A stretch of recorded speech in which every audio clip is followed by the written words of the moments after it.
The Discovery. Earth burned. From orbit, the planet's night side glittered not with the warm lights of civilization, but with the raging infernos of a world under siege. Commander Alexis Chen watched through the viewport of the ESS Dauntless, her fingers pressed against the cold glass, as if trying to touch the home she might never see intact again. Tactical update, Commander. Lieutenant Park's voice broke through her reverie. Krell forces have established 3 more beachheads in the Aegean sector. That makes 17 major landing zones globally.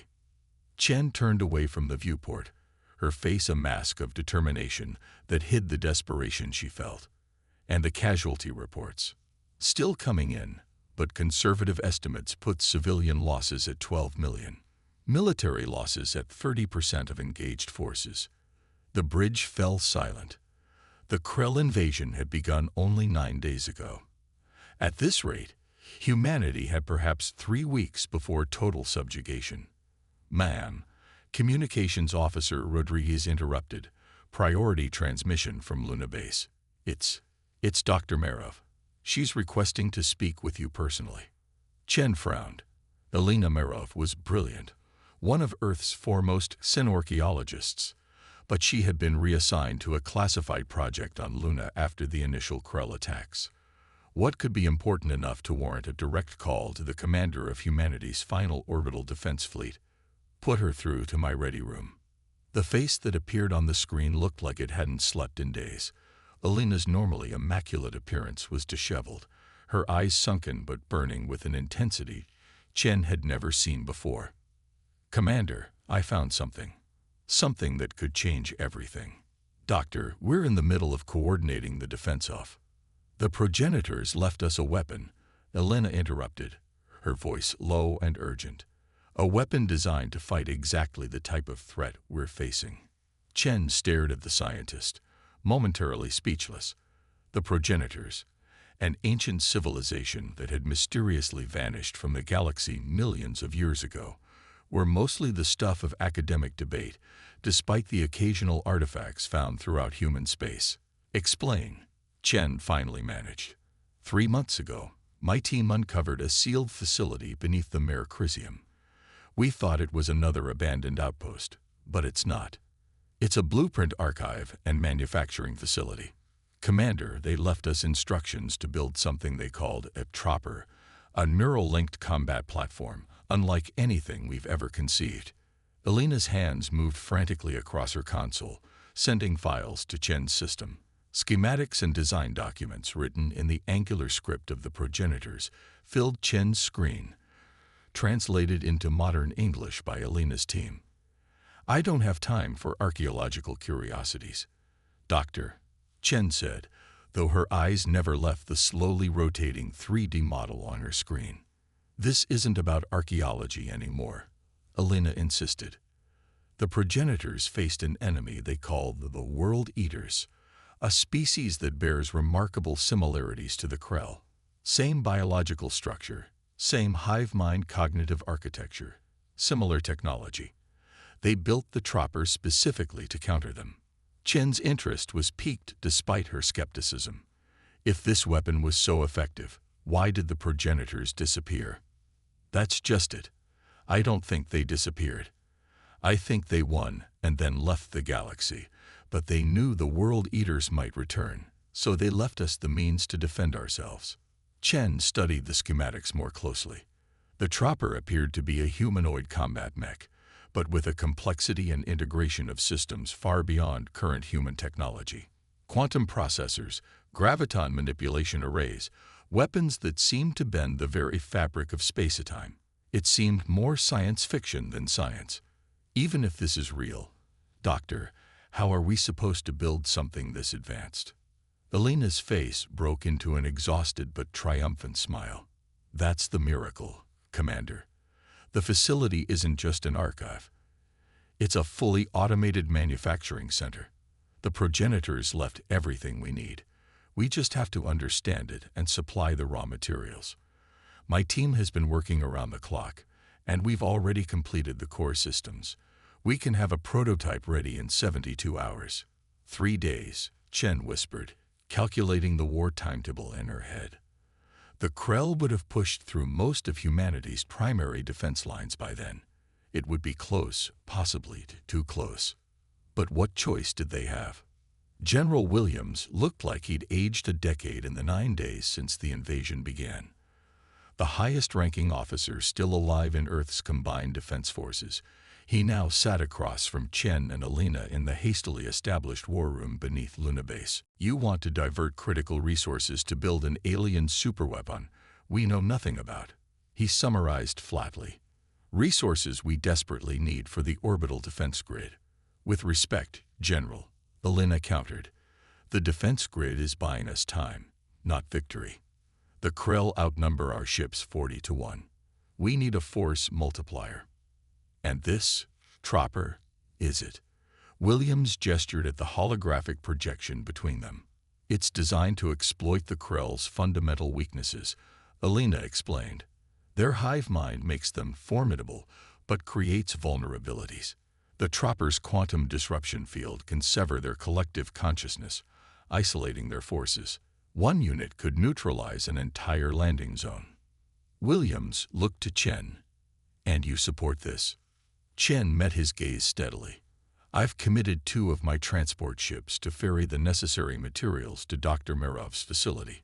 We need options, General. Conventional tactics aren't working.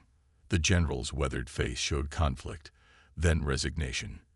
You have 48 hours, Doctor, not 72. If this miracle weapon of yours isn't operational by then, I'm redirecting all resources back to conventional defenses.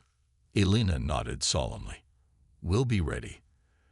As they left the war room, Chen grabbed Alina's arm. Will we actually be ready in 48 hours?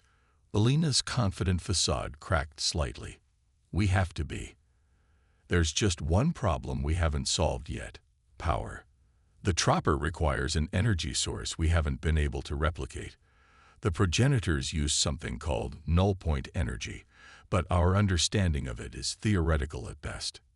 And without it, we have the most sophisticated paperweight in human history. 43 hours later, Alina stood before the assembled Tropper prototype, a towering 12-meter humanoid form of gleaming metal and pulsing energy conduits. Despite the progress they'd made, translating alien engineering principles, adapting human technology to interface with progenitor systems, the central power core remained dark. Her team had worked themselves to exhaustion. 3 had collapsed and been carried to medical. The rest could barely stand. And still, the answer eluded them. Alina stared at the ancient text she'd been translating, the same paragraph she'd read 100 times. Something about the essence of the void and the spark of consciousness. Poetic nonsense that told her nothing about the actual power requirements. A warning klaxon broke through her concentration. The facility shook violently. What's happening?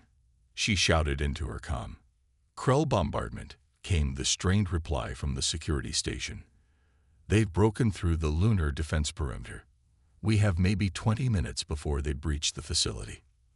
Alina cursed. So close. They were so close.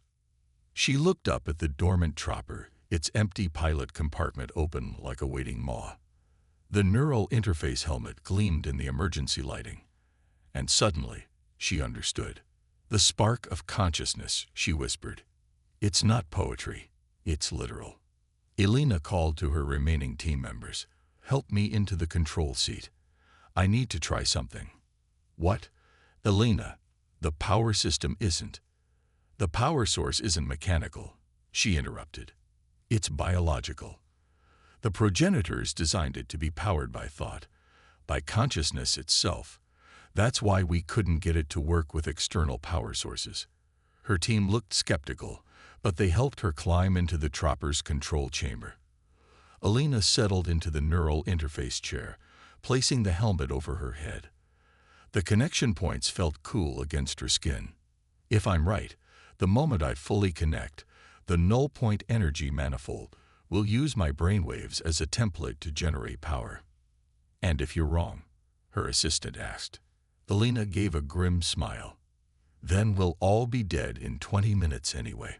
She activated the neural interface. Pain exploded through her consciousness as alien systems connected to her nervous system. For a terrifying moment, darkness consumed her, and she felt herself drowning in the void between thoughts. Then, light. The Tropper's systems flared to life, power coursing through circuits unused for millions of years. Alina gasped as her perception expanded. She could feel the machine as if it were her own body, larger, stronger, infinitely more powerful. Outside the control chamber, her team cheered as the Tropper's eye-like sensors glowed brilliant blue. Energy readings spiked off their scales. Alina moved her arm experimentally, and the Tropper's massive limb responded in perfect synchronization. The neural link was complete. "Get Commander Chen," she said, her voice oddly doubled, her human voice mingling with the Tropper's deeper resonance. "Tell her we're ready for deployment." As if in answer, another explosion rocked the facility, closer this time. No time, Alina realized. The Krell are here. She turned the Tropper toward the facility's massive doors, systems coming fully online as movement calibrated the neural pathways. Weapons initialized. Defensive fields hummed to life, and Alina felt the incredible power of the progenitor's final gift flowing through her. The facility doors blew inward, and the first wave of Krell warriors poured through. Insectoid forms moving with unnatural coordination, plasma weapons blazing. Alina stepped forward, the Tropper moving with a grace that belied its massive size. Time to see what humanity's new protector could do. The awakening. The first Krell warrior to encounter the Tropper died before it could register the threat. Alina barely thought about targeting the creature before the Tropper's arm-mounted particle lance discharged, reducing the alien to component atoms. The neural link translated her combat intentions into action faster than conscious thought. As the Krell swarmed into the facility, she moved the ancient war machine with growing confidence, each motion becoming more fluid as she adapted to its systems. What followed was less a battle than a massacre. The Tropper's defensive fields absorbed plasma fire without strain. Its counterattacks demolished entire squads in seconds. Most importantly, the quantum disruption field functioned exactly as Alina had hoped. Krell warriors caught within its radius stumbled and scattered, their hive-mind connections severed, leaving them confused and vulnerable. "Dr. Marov." Commander Chen's voice crackled through the comm system. "We're getting incredible readings from your position. Is that the Tropper?" "Affirmative," Alina replied, her breathing steady despite the exertion of mental control. "The prototype is fully operational. I'm clearing the facility now, but we need extraction. I don't think the Tropper can fly." "Working on it. Hold your position. We're sending down a heavy lifter. The Dauntless will provide cover fire to keep additional Krell forces off your back." Alina acknowledged the order, using the momentary reprieve to explore more of the Tropper's systems. The neural interface was becoming more intuitive by the second, revealing capabilities she hadn't anticipated from the schematics. The Tropper wasn't just a weapon. It was a complete battlefield management system. Through its sensors, Alina could detect Krell movements throughout the lunar surface, analyze their patterns, predict their responses. More importantly, she realized the quantum disruption field could be modulated and expanded far beyond what she'd initially thought possible. "Commander, the Tropper can do more than just fight. I think it can disrupt the entire Krell communication network within lunar orbit." There was a pause before Chen responded. "If you can disconnect their fleet from the ground forces, we could isolate and destroy them piecemeal," Alina finished. "But I need to get to a higher position to maximize the field effect. The extraction team is 2 minutes out. Once they get you topside, we'll coordinate with Earth Defense Command for a counterattack." As Alina waited, she witnessed through the Tropper's advanced sensors what human instruments couldn't detect: the subtle quantum entanglement patterns that connected each Krell to its hive consciousness. Like a vast, invisible web stretching from the moon back to the Krell command ships in Earth orbit. The extraction team arrived, a massive cargo shuttle escorted by what remained of Luna's defense fighters. As they secured the Tropper for transport, Elena maintained her neural connection, unwilling to power down the ancient machine even for a moment. Dr. Mirov, the shuttle pilot called through the comm.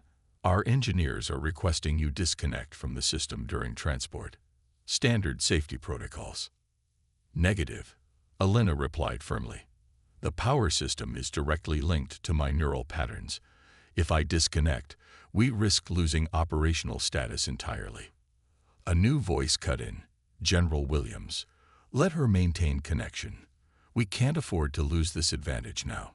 As the shuttle lifted off, carrying the chopper toward the lunar surface, Elena got her first clear view of the battle for Earth through the machine's enhanced sensors. The situation was even more dire than she'd imagined. Krell ships formed a near-continuous blockade around the planet. Earth's defense fleet was reduced to scattered pockets of resistance. We need to move fast, Elena said. Commander Chen, coordinate with the remaining orbital platforms. I'm going to attempt to disrupt the Krell command and control system, but we'll need to hit them with everything we have the moment they lose coordination. Understood. All available units are standing by. The shuttle landed atop the highest point of the Mare Imbrium rim. Elena directed the chopper to step out onto the lunar surface, feeling the regolith crunch beneath its massive feet. From this vantage point, she could see the Earth hanging in the void, partially obscured by the swarming Krell vessels. Initiating quantum disruption field at maximum power, she announced. Elena closed her eyes within the neural interface chamber, focusing her mind on the patterns she'd observed. The chopper responded, channeling power from its null-point energy core into the field emitters. A visible distortion wave expanded outward, rippling across the lunar surface and up into space. The effect was immediate and dramatic. Krell ships began to drift, their tight formations dissolving into chaos.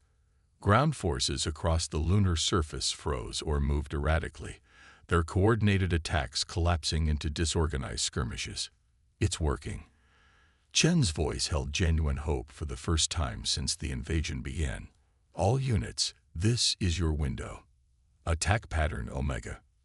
What remained of humanity's defense forces launched a desperate counterattack. Warships that had been hiding behind Earth's moon emerged, targeting the now uncoordinated Krell vessels. Ground forces rallied against suddenly confused alien invaders. Elena poured all her concentration into maintaining and expanding the disruption field. Through the neural link, she could feel the strain on the chopper's systems and on her own mind. The machine had been designed for progenitor pilots, not humans. The neural load was becoming dangerously intense.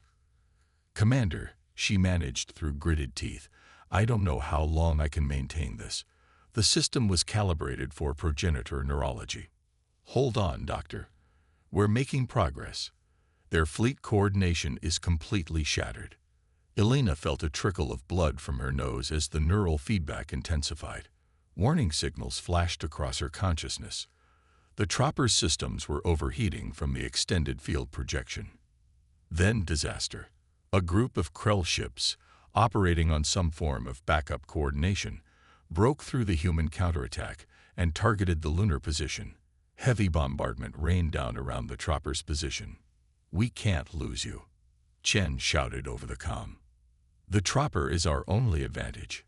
Elena made a split-second decision, diverting power from disruption field to offensive systems. The field contracted, but she couldn't maintain both at full capacity. As Krell coordination began to return, Elena unleashed the chopper's full arsenal. Particle beams, graviton implosion charges, and temporal distortion weapons, technologies humanity had only theorized about, devastated the attacking Krell ships. All defense units, Elena called, focus on protecting Earth. I'll deal with the lunar assault. The chopper moved with incredible speed across the lunar surface, leaping impossible distances in the low gravity.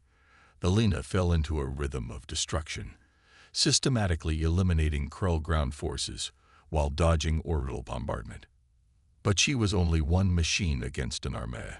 The neural strain was becoming unbearable, and the chopper's energy reserves were depleting faster than they could regenerate from her consciousness alone. Commander, she gasped, I need to try something desperate. Without waiting for a response, Alina directed the chopper toward the largest Krell landing craft on the lunar surface. If her understanding of the machine's capabilities was correct, there was one feature they hadn't yet utilized. A last-resort weapon the progenitors had called the Sundering. The chopper sprinted across the crater floor, evading Krell fire. Alina pushed the machine beyond its design parameters. Feeling systems train and falter, they would have only one chance. As they reached the Krell ship, Alina activated the Sundering protocol. The chopper's null-point energy core began a controlled cascade, channeling impossible amounts of power into the quantum manipulation systems. All forces, clear lunar orbit immediately, she ordered. Radius of at least 10,000 kilometers. Alina, what are you doing? Chen demanded.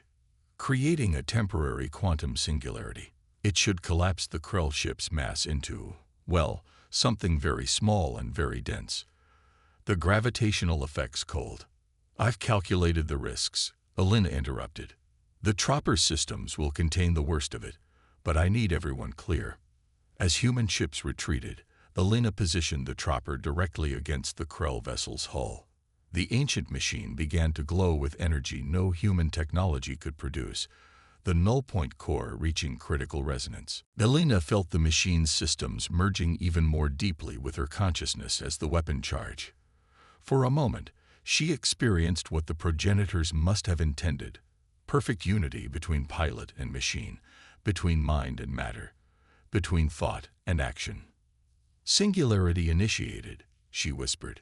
Space-time warped around the chopper as the quantum singularity formed, compressing the massive Krell vessel into an infinitesimal point of near-infinite density.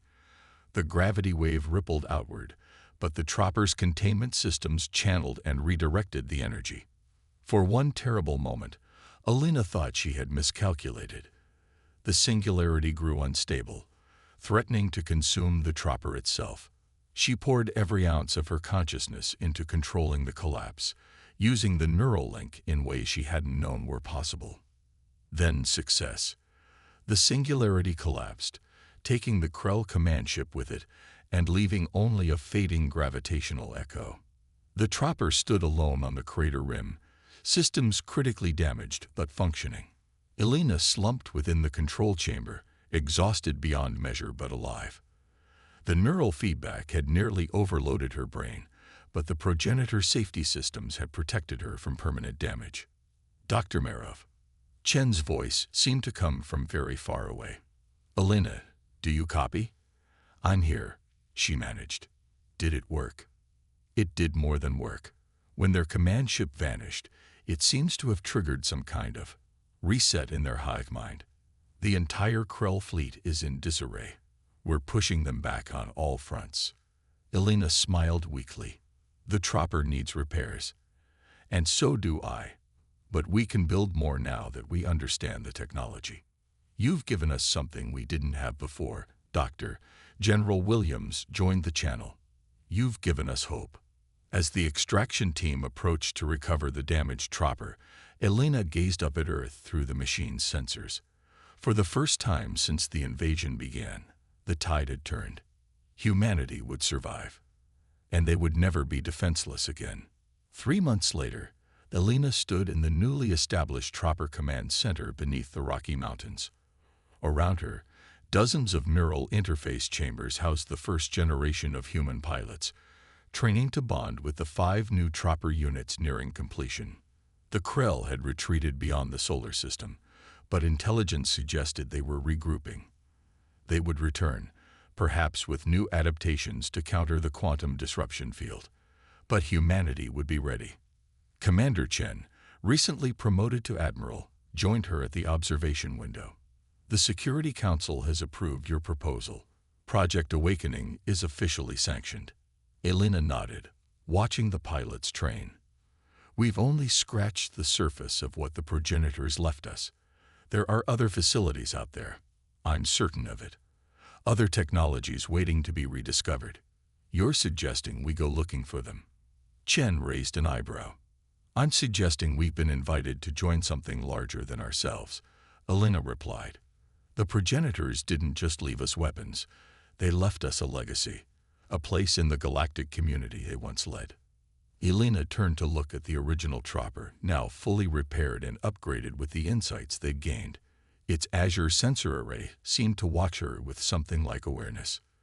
They knew the Krell would return eventually, she continued, and they trusted that whoever found their legacy would be worthy to carry it forward. We've proven ourselves worthy. Now we need to prove ourselves responsible. Chen smiled. From defense to diplomacy in 3 months. You've come a long way, Doctor. We all have, Elena said, touching the neural implant at the base of her skull, a permanent connection to the Tropper technology. And we have much further to go. Above them, through layers of mountain and steel, the stars waited with ancient promises and new beginnings. Humanity had weathered its darkest hour and emerged stronger than before. The universe would soon learn what the Krell had discovered at terrible cost. Humanity, once awakened to its potential, was a force that could never again be underestimated.